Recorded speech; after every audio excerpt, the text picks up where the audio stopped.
In today's show, we got some NBA coaching news with the Blazers connection. And then we're just taking a spin on the Tankathon, discussing the value of trading lottery picks. Welcome to Locked On Blazers. Let's get into it. You are Locked On Trail Blazers, your daily Portland Trail Blazers podcast.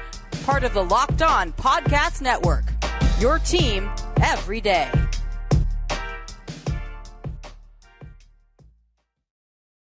What up, world? It's your past first point guard and Trailblazer reporter, Mike Richmond. You are listening to another episode of Locked On Blazers, part of the Locked On Podcast Network, available wherever you get podcasts and also on YouTube. Thanks for making Locked On Blazers your first listen every day, free on all platforms. So make it a part of your daily routine to make it your first listen every single day. Today's show is going to be a fun one. We got some NBA coaching news with a Blazers connection. We're going to take a spin on the Tankathon, three spins on the Tankathon as we typically do. We're talking about the value of trading draft picks and some trade scenarios that some listeners have posed as we creep a little bit closer to that May 17th lottery day to find out where the Blazers will actually pick. Let's start with the news, though. Some Blazers adjacent news, Blazers past news. On Friday, first reported by ESPN's Adrian Wojnarowski, former Blazers head coach Terry Stotts, interviewed for the Lakers head coaching position, met with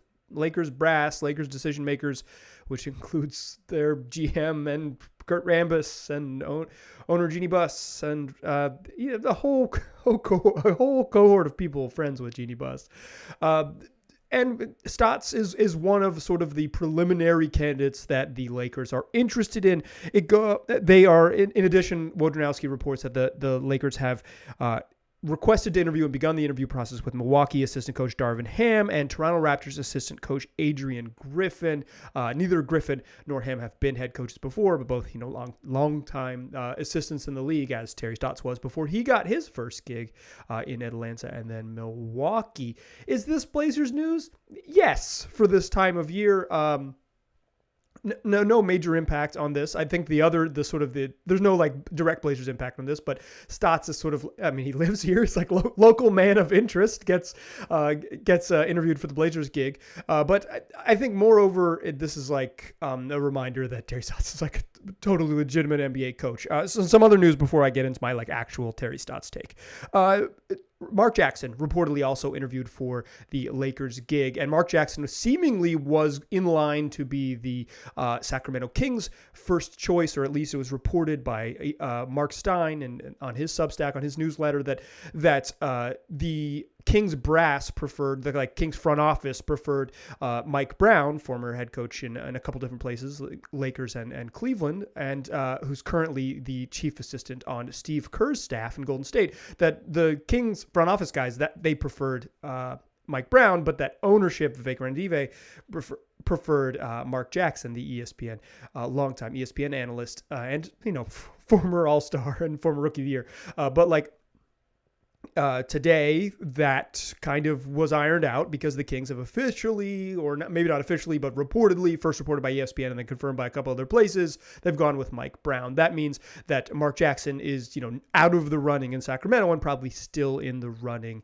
with the Lakers. Stotts' thoughts on this? I think Terry Stotts did his worst coaching job towards the end of his Blazers stint, and it was time for those two to break up. But there was always this like a really aggressive vocal minority that assumed that Terry Stotts was like way in over his head and like too stupid to coach an NBA team, and that was always nonsense. No one who I dealt with like in my time around players, there were certainly guys who didn't like what Terry Stotts did, occasionally got frustrated with him, certainly disliked how they were used, but no one thought he was just like this doofus in over his head. Other people around the league, he's really well respected, considered one of the best offensive coaches in the league. Obviously his offense, if there's a criticism of what he did, it was basically that eventually working with Dame for close to a decade is that it eventually became like, here's what Dame wants to do and we'll just let him do it. But even then, even when like the Blazers had kind of an unimaginative offense, they were in the top five in the offense, top five in the league in offense twice during that run of like unimaginative offense. Like they were still extremely good on that end of the court. Terry's a good offensive coach. I kind of assume that Dame would make any coach good on offense if he's healthy. So we'll see if he does that with Chauncey Billups. Like in general, I think, coaches improve and sometimes just like players, like a change of scenery can fix it, can fix sort of what they need. But like Terry Stotts was not a very good coach in his first 2 stints with Milwaukee and Atlanta. He goes to Dallas and he kind of figures it out as an assistant, and he was really successful with the Blazers. I think Jason Kidd is a pretty good example of that. Not a particularly good coach in his first 2 head stops in Brooklyn and Milwaukee. Goes to the Lakers, is a really successful as the lead assistant on the Lakers team, in charge of their defense, their championship level defense. Kind of figures it out. Now he's in Dallas coaching the hell out of the Mavericks. Like, I think coaches can improve like players can improve. I don't know. I think my read on the coaching the Lakers thing is that Stotts doesn't seem like the personality to corral LeBron's worst habits. Not that he's incapable of coaching them, not that he wouldn't get way more out of them, not that he couldn't cobble together like a more impressive offense than they were in the past and all those things. Like I think his strengths would still be his strengths. Like, he'd still be a creative offensive coach and a good offensive coach. But it's just like coaching LeBron is just a whole different beast. Like, it's just a different thing. I don't exactly know who would necessarily be cut out for it. Seems like Ty Lue, someone who's wasn't afraid to yell back at LeBron, was pretty good at it. Maybe Mark Jackson is that guy if he indeed is someone for the Lakers. And maybe it's former coaches like former players, like former NBA guys like Darvin Ham and Adrian Griffin, who kind of, know what it's like to play in the league a little closer, could have this sort of gravitas to yell at LeBron. But I don't know. This is just here's your local news. Like, Terry Stotts could be in the running for the Lakers gig. I hope, Stotts is, I hope he gets another shot at it. It's a pretty good coach, and I hope he gets another shot to coach somewhere if that's what he wants to do. I don't know if I wish anyone the Lakers circus that it is. But, I mean, teams that need new coaches are typically not very good, so it's not like you're going to land in a wonderful spot. That's your Terry Stotts news. Should we take a spin on the Tankathon? Let's simulate some NBA draft lottery stuff and talk about where the Blazers land in the second segment. But first, betonline.net's got you covered with more odds, more props, more lines than ever before. So if you want to bet on the NBA playoffs, they're happening every single night. If you want to bet on any other sport, the NHL playoffs have kicked off. We're in the early stages of MLS and NWL soccer here. If you want to bet on domestic soccer leagues, soccer abroad, rolling along. We got tennis tournaments. There's combat sports, MMA, couple UFC matches you could have got in on the weekend, as well as boxing. It's all there for you on BetOnline. So don't wait. Take advantage today. That's BetOnline, where the game starts. All right. So let's take a little spin on the Tankathon.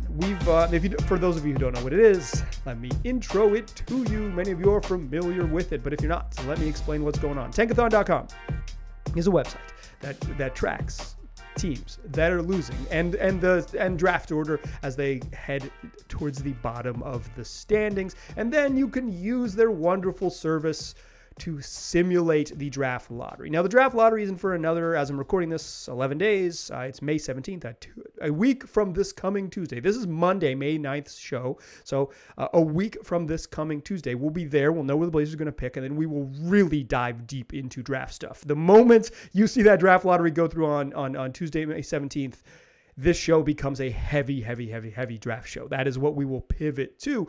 We're still going to do some draft stuff now, but like deep dives, once we know where the Blazers are going to be, I think that allows us to sort of dive deeper on what they might do. Right now, as it stands, the Blazers can pick 1, 2, 3, 4, or 6 through 10. They have like a less than 0.1% chance of picking 10th. So really it's 6, 7, 8, 9, 1, 2, 3, 4. They can't pick 5th because that is how it works.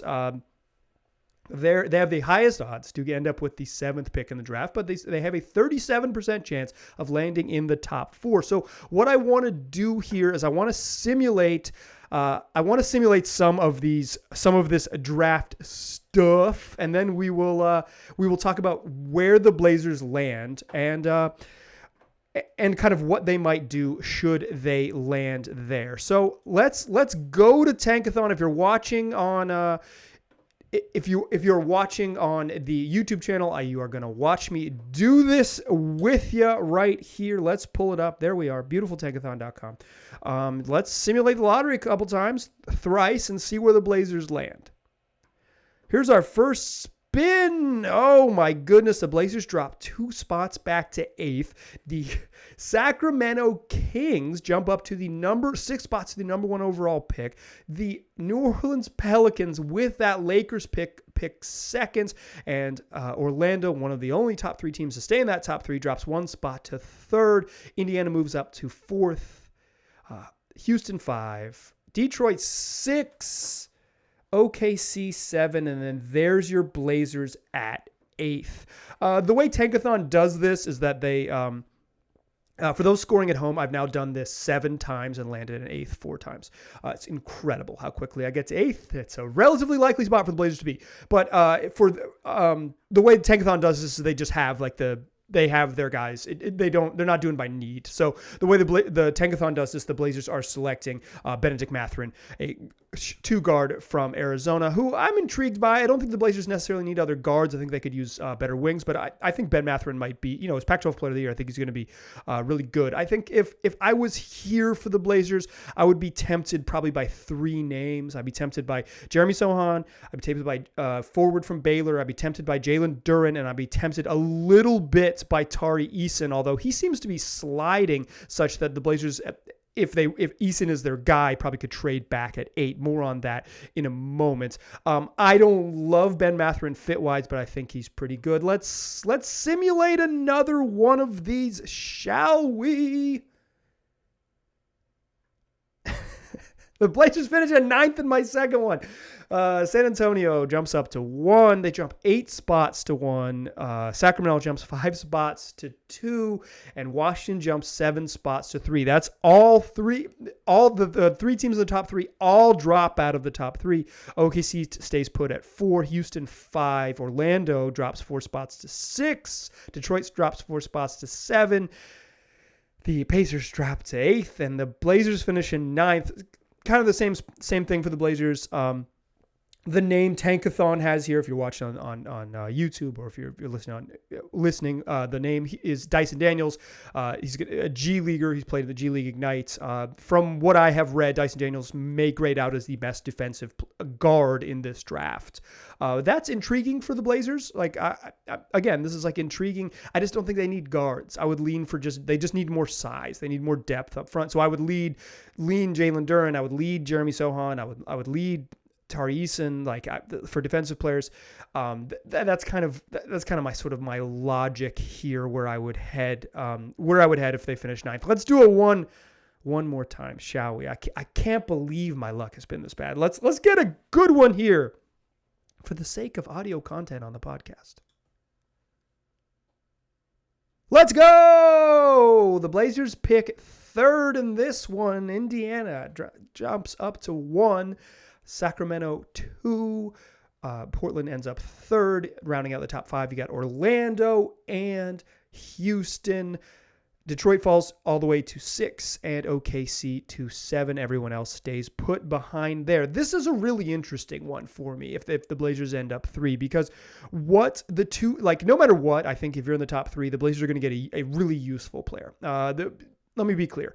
My sort of number 1 choice here is Jabari Smith from Auburn. I think that's the move, right? I think that's the direction you'd rather go, because I think Jabari's combination of his shooting and some of his defensive ability seems like his floor is his impact floor right away is up there where he's most helpful to the Blazers right away.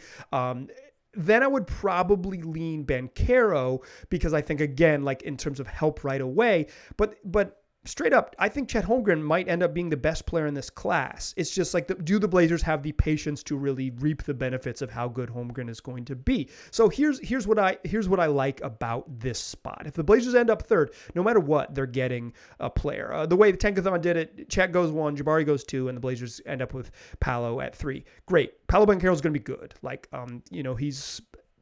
He's got some offensive creation skills. He's the right size. Like he's already as a teenager skilled at 6'10" and strong enough to overpower folks. Like he's already physical enough to play at the next level, skilled enough to play the next level. There's some questions about his defense. I think there's some questions about his outside shot and how that translates and those type of things. And I think there's some question about like if he's only a one-on-one guy like he was used in college, does a one-on-one score work at the next level? I don't think so, but I think you can utilize him different. I think with more shooters and more space at the NBA level, teams just are better at attacking mismatches and getting you into spots you want to be in. So I think Banchero's going to be really good. I really do. I don't know if he's like, if I see him as like an MVP or like, franchise altering player, but very good player for a long time. I have no problem sort of seeing that. But this brings up an interesting one is like the Blazers are third right here. And say it works out for him such that Jabari and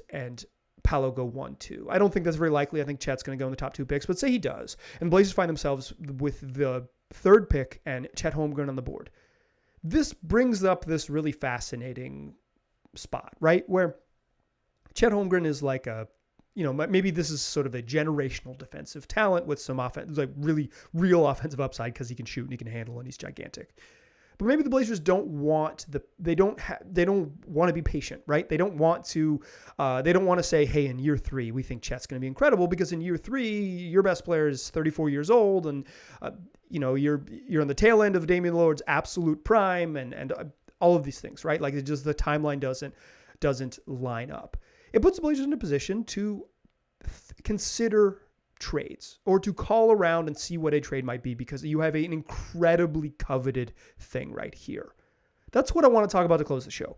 A couple listeners have asked sort of about trading picks, the value of trading picks. And I think considering this scenario and another one, we'll talk about if the Blazers drop to 4th, I think it's worth it to consider what a trade might look like. To be clear, I think the Blazers should, if they land in the top 3, just take one of the dudes in the top 3 and try to be really good with a star. Like, that's it. But I think there's some other scenarios worth considering, and that's what we'll do to close the show. But first, Built Bar time. You know what? It packs a punch, tastes great, and is almost always in my cabin. That's right. That's the peanut butter brownie Built Bar. I love Built Bars. I've been telling you about them forever. And that's because they really are the best tasting protein bars on the market. And they pack a real punch, like on average, 17 grams of protein, 130 calories, 4 grams of sugar, and just 4 net carbs. An incredible caloric trade-off for how much protein you're getting, and they taste great too. Like I said, personal favorite peanut butter brownie, but you're going to find a flavor you like. If you go to Built.com, you'll find some limited time flavors. You'll find some classics. Figure out what you like. Order more from there, and the whole time, use a promo code LOCKED15 to get 15% off your next order. That's promo code LOCKED15 for 15% off at Built.com.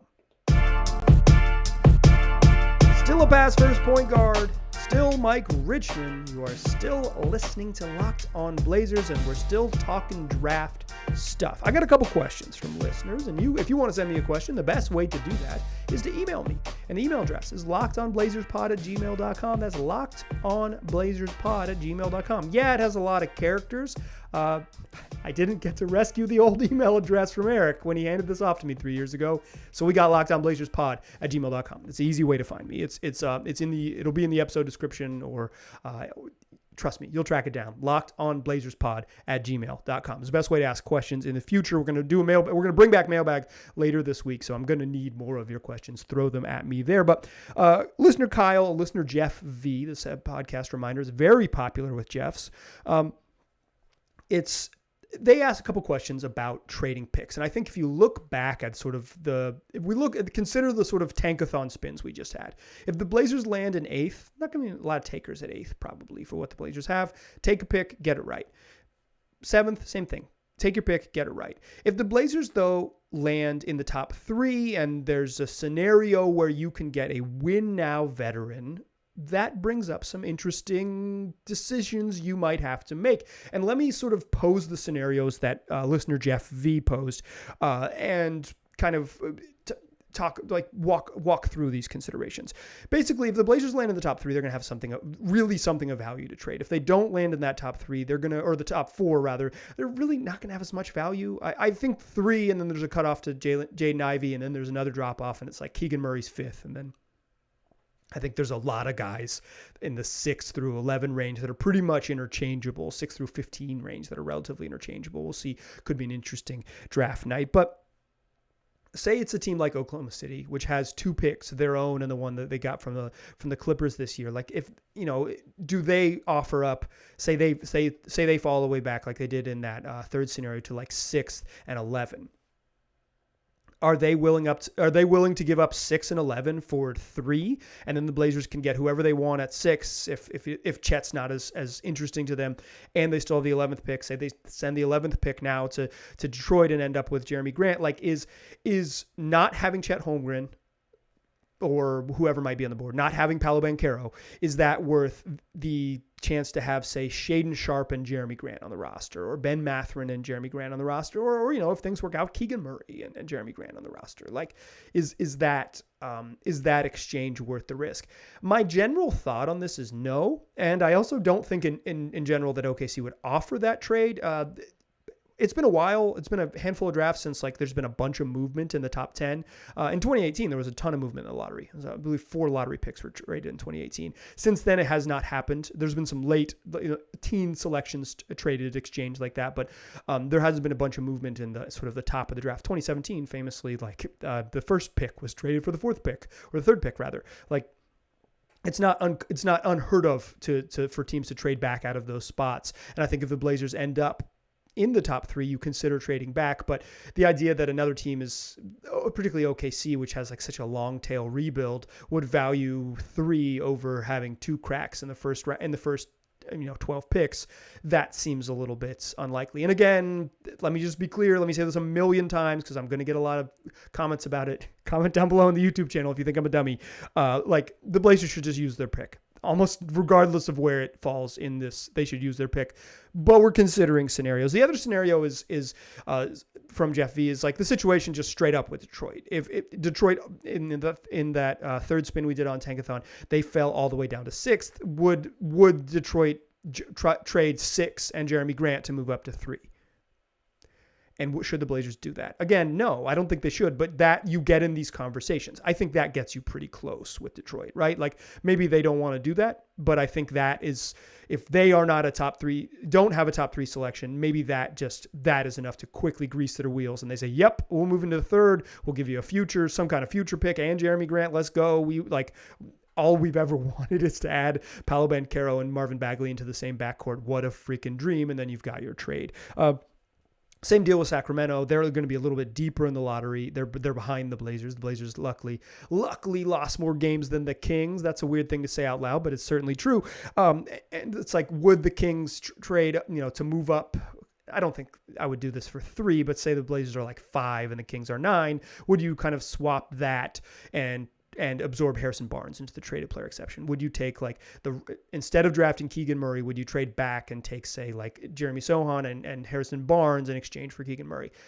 Maybe. I'm not sure I would do that, but yeah, I think you start to sort of see what if other teams are incentivized to give you a veteran. The thing is, I don't think specifically a team like the Kings would give up, because they want to be good, would give up a veteran to move up spot to add another youngster. They want to be good right away. They're going to want something else in exchange there, not just the traded player exception, not just to get out of Harrison Barnes's money. So I think, to answer Jeff V's question more directly, the value of vets versus lottery picks, I am in favor of just using the lottery pick, but it takes a specific team, specifically Detroit in the several year rebuild. Saddiq Bey and Cade Cunningham are going to be really good. If they have a chance to add another really good player with them, then you've got the makings of a really solid young core. Jeremy Grant can just play with those guys. There's no reason that they have to trade him, but I think they want to trade him to kind of unlock the young core and not have to consider extending Jeremy Grant if that's what he wants. And so I think Detroit is a unique situation. The other trade scenario that was posed to me by listener Kyle, again, lockedonblazerspod@gmail.com is the place to email me these things. Listener Kyle said, what happens if the Blazers get 4th? And I was hoping the Tankathon Spins would get us fourth so we could consider it. But let's talk about the fourth pick specifically, because I think this is a really interesting scenario. Blazers have like a 10% chance to pick fourth. It's, basically as likely as any of, as likely as jumping into, 37% chance to jump into the top four, about a 9% chance to get the first overall pick, and then about 10% to get the other 3 picks. So, yeah, 1 in 10 shot to end up fourth. Fourth is really interesting because I think there's a top of the draft that's clear cut, a consensus top 3 in the draft. I've seen people deviate a little bit, but almost every sort of like major source of like typical, ESPN's mock drafts, the Ringer's mock drafts, the Athletics mock drafts, the ones I've seen on CBS, the one I've seen from NBA Big Board, Rafael Barlow on this network. They've got a top 3. Also, just listen to NBA Big Board. It's a great podcast that has helped me kind of learn more about this. And Rafael Barlow is just a straight up expert on all things. He does this for a living, and you can tell why. He's a dude who really is plugged in and knows the stuff. So check out NBA Big Board wherever you get podcasts, or also on YouTube. But the consensus top 3: it's Chet Holmgren from Gonzaga, it's Jarius Smith Jr. from Auburn, and it's Paolo Banchero from Duke. And then fourth is pretty consistently Jaden Ivey. But for the Blazers specific spots, if they finish fourth, Jaden Ivey isn't what they need. Like he's good, and he's kind of like a 2-guard type with some playmaking upside, but like a really good athlete, can really go and has like not just like open gym athlete, like functional in-game type of athleticism that you just jumps off the screen when you watch him. Grew as a playmaker this year and is going to be a top 4 pick. Like, is going to be the 4th pick in the NBA draft. But the Blazers don't necessarily need Jaden Ivey. In fact, they just straight up don't need Jaden Ivey. If they're keeping Dame and Ant, picking a future small guard or future even just guard period is not their path forward. So if the Blazers land in 4th specifically, I think this is the spot I would most consider trading the pick. All the other spots, just take it and get it right.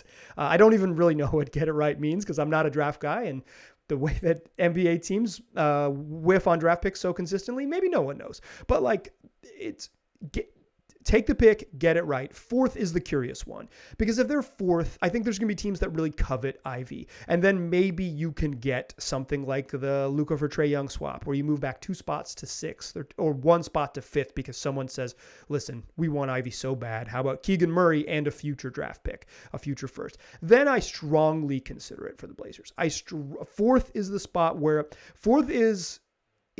you're unlikely, you're not going to get your guy, right? You're not going to get one of these top 3 studs, but you have the most leverage at 4.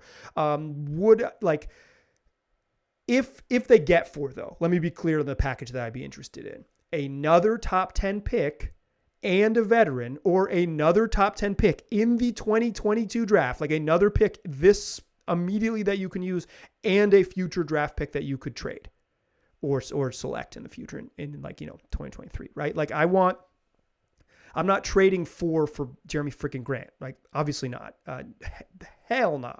But if you can move back a couple spots, right, to 7 and get a 2023 draft pick, yes, do it. Like, go do it. I think 4 is the leverage spot for the Blazers. You'd rather just be in the top 3 and get a good player, but if you're not and you land 4, I think that's the leverage spot. That's Kyle's question about the value of it. I don't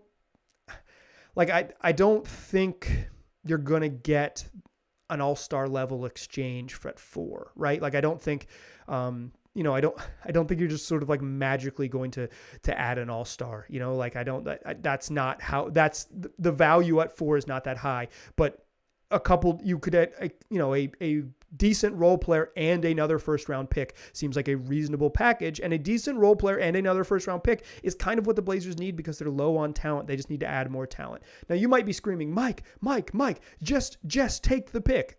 Like I said, I think I agree with you, right? Like, that's why I would only trade back if you get in 2022. if you get a 2022 top 10 pick, top 8 pick, like that's what I would want in the package. But I think if a chance to use your leverage, 4 is the chance where you would maybe potentially have the most leverage. You could have some at 3, but I think you just take whoever's left of the top 3 guys at 3. If you had 4, the best prospect is going to be a little more obvious as not a fit. And there might be more people saying, I think Jaden Ivey is going to be, like John Wall or something like that. And so please let me add a John Wall. And for your troubles, here's a couple different little treats, little sweeteners to make it worth the Blazers' while. All right, that's going to do it for today's show. Tell your friends about the show. Do me a favor. Tell them here's 2 things you can do to support the show. If you're listening in the middle of May, you are a big Blazers fan, and I really, really appreciate you. The 2 ways you can support the show. Comment in the YouTube channel. Comments help the algorithm, spice up the algorithm. Comment in the YouTube channel, or just tell a friend. Do both. That would be the best thing. Just write "Go Blazers" or "Go Tar Heels" in the YouTube comments. Or just tell a friend and say, listen, I love the Blazers. I'm still listening to a daily podcast in the middle of May. Check out Locked On Blazers wherever you're looking for us. We're going to have shows all this week. 5 more shows coming at you. We're going to bring back Mailbag. We're going to have a little bit of fun and cover whatever Blazer news should pop up in the middle of May. We're going to look ahead to draft stuff. And then next week, we really dive headfirst into draft things. The offseason's about to get cooking over the next 10 days, but I will be here with a daily show over the next 10 days to get us to the point where things really start cooking. So join me, tell your friends, come back soon. I appreciate you listening. I'll talk to you soon.